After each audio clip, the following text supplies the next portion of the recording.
అన్నమయ్య జిల్లాలో ఆకస్మిక తనిఖీ చేసిన ఆంధ్రప్రదేశ్ ఫుడ్ కమిషన్ చైర్మన్ చింతా విజయ్ ప్రతాప్ రెడ్డి. పిల్లేరు నియోజకవర్గంలోని గుర్రంకొండలోని జిల్లా పరిషత్ ఉన్నత పాఠశాల, అంగన్వాడీ కేంద్రాలు, హాస్టల్ను ఆకస్మిక తనిఖీ చేసిన food commission chairman Vijay Pratap Reddy. Gurramkonda పరిధిలోని జెడ్పీహెచ్ ప్రభుత్వ పాఠశాల మధ్యాహ్న భోజనం నాణ్యత మరియు స్టోర్ రూమ్, వంటగదులను ఆయన పరిశీలించి విద్యార్థులకు నాణ్యమైన ఆహారం అందించాలని పాఠశాల హెడ్మాస్టర్లు అధికారులను ఆదేశించారు. అనంతరం గుర్రంకొండలోని నబీ కాలనీ మరియు సొంత వీధుల్లో ఉన్న అంగన్వాడీ కేంద్రాలను తనిఖీ చేశారు. అంగన్వాడీ కేంద్రాలు, ప్రభుత్వ స్కూళ్లు నాణ్యత లేని భోజనంపై చర్యలు తప్పవని హెచ్చరించారు. విద్యార్థులకు రుచికరమైన పోషకాలతో కూడిన ఆహారం అందించాలని సూచించారు.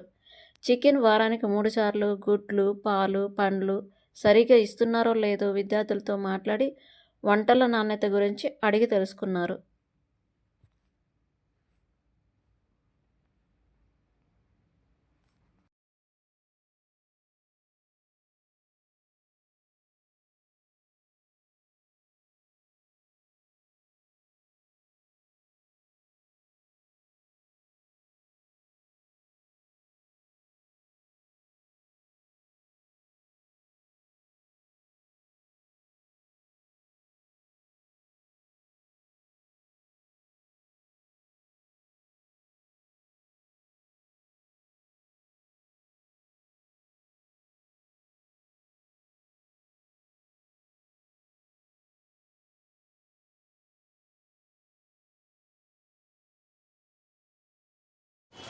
అన్నీ ఒకటేసారి 5 లీటర్లు